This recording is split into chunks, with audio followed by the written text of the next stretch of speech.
ایک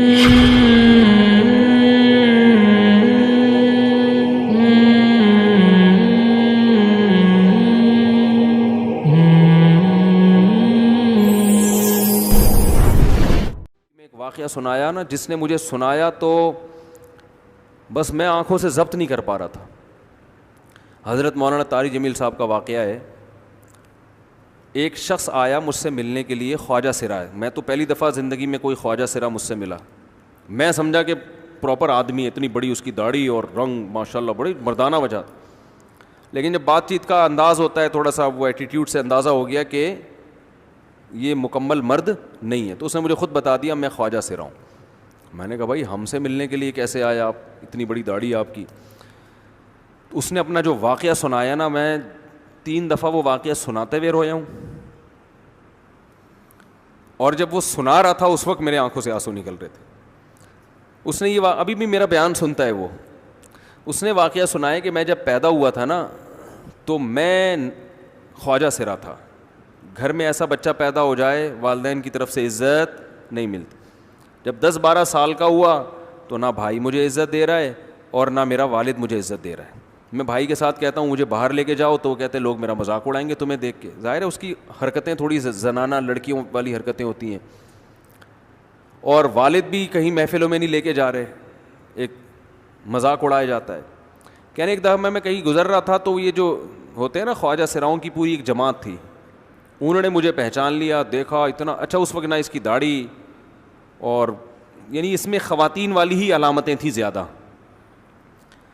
تو انہوں نے مجھے کہہ رہے ہیں اتنی عزت دی، کھانا کھلایا اور اپنے گرو کے پاس لے کر گئے. اور گرو نے کہا کہ تم ہمارے ایجنٹ بن جاؤ، ہم تمہیں پھر ڈانس ماس کروائیں گے، آدھے تمہارے آدھے ہمارے، جو بھی اس کا سیٹ. کہہ رہے مجھے پہلی دفعہ کہیں عزت ملی.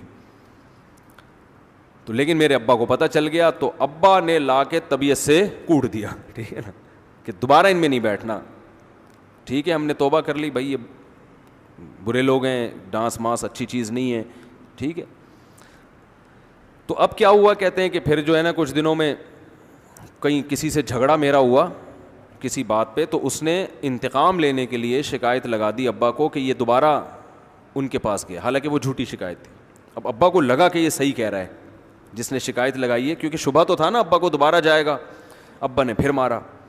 تو کہہ رہے ہیں میں بول رہا ہوں کہ میں نے یہ کام نہیں کیا، میں نہیں جا رہا ان کے پاس، میں نہ ناچ گانا سیکھ رہا ہوں، کچھ بھی نہیں.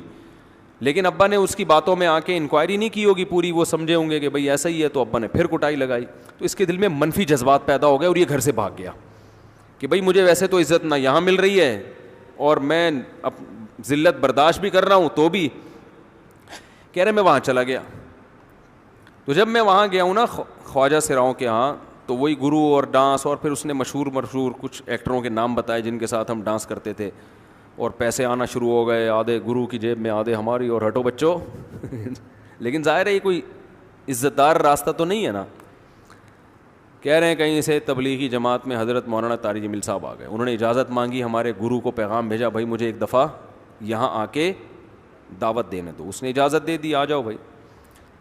بیان کیا، ان کو سمجھایا بھائی یہ زندگی نہیں ہے، اللہ کی سیروزے کے لیے بہرحال ترغیب دی. کہہ رہے ہیں میں تیار ہو گیا، باقی لوگ تیار نہیں ہوئے، میں تیار ہو گیا. کہہ رہے میں نے گرو سے اجازت لی، اس نے کہا جاؤ لگا لو سیروزہ. تو کہتا ہے کہ جب میں حضرت کے گھر پہ گیا ہوں نا تو حضرت پہلے سے دروازہ کھول کے ایسے انہوں نے دونوں بازو پھیلائے ہوئے تھے استقبال کے لیے، پہلے سے کھڑے ہوئے تھے علماء کے ساتھ.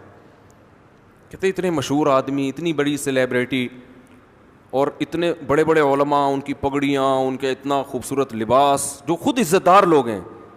کہہ رہے ایسے جو ہے نا میرے استقبال کے لیے دونوں بازو پھیلا کر کھڑے ہوئے ہیں، اور ایسے مجھے بیٹا بنا کے نا اپنے سینے سے لگایا کہ تو میرا بیٹا ہے. کہہ رہے خدا کی قسم مجھے زندگی میں پہلی مرتبہ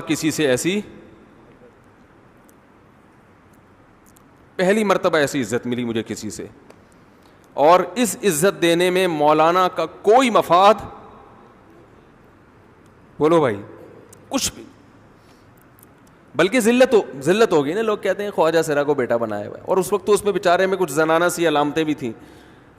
تو خواجہ سرا کو کیا دے رہے ہیں؟ عزت دے رہے ہیں. کیا کسی تاجر پہ محنت کرو تو تھوڑا چندہ دے دے گا مدرسے کو, ایسا ہی ہے نا. اور کسی افسر پہ محنت کرو تو تعلقات کیا ہو جائیں گے جب وہ دین پر آئے گا. تو اس سے کیا فائدہ اس کو. تو اب باپ ایسے ان لوگوں کو ریجیکٹ کر دیتے ہیں. بھائی اپنانے سے کہہ رہے مجھے یہ اپنا رہے ہیں, ایسے سینے سے لگایا انہوں نے, اور مجھے سہروزے کی جماعت میں اپنے ساتھ لے کر گئے, کھلاتے تھے, بڑا خیال رکھوایا میرا. کہہ رہے اس کے بعد پھر میں نے گرو سے اجازت لی. وہ گرو چھوڑتے تھوڑی, ان کو پیسے ویسے دیے, جان چھڑائی نا, وہ بھی غلامی کی طرح نکلنا پڑتا ہے. پیسے دیے پتہ نہیں کتنے لاکھ یا کتنے ہزار روپے. وہاں سے پھر نکل کے 4 مہینے اس میں بھی خیال کیا. تو پھر تبلیغ کے بزرگوں سے ملا, پھر انہوں نے پورا مجھے بتایا کہ بھائی تم یہ علاج کرو تاکہ تمہارے اندر یہ زنانہ علامتیں ختم ہو. تو وہ علاج کر رہا تھا ماشاءاللہ, انجیکشن لگے, انجیکشن میں ڈاکٹروں کی بھی مدد کروائی. یہ ایسی این جی او ہے میرے بھائی جس کو کوئی بھی این جی او نہیں کہتا, نہ ان کے کوئی اشتہار آ رہے ہیں. کتنے لاکھوں لوگوں کو اس طرح سے یہ لے کر بھی آئے اور ان کے مسائل بھی حل کیے, مگر نہ کوئی ویڈیو بن رہی ہے, نہ کوئی اشتہار آ رہا ہے. یہ تو اس نے خود مجھے بتا دیا نا, اور اس نے کہا ایسے سینکڑوں لوگوں کے ساتھ ہوا ہے. تو اس کی ماشاءاللہ اب داڑھی نکل گئی. اس نے کہا آہستہ آہستہ میں اللہ سے امید ہے کہ مکمل مرد بن جاؤں گا میں. تو یہ ہے وہ دعوت جس میں آپ کا کوئی مفاد, بولو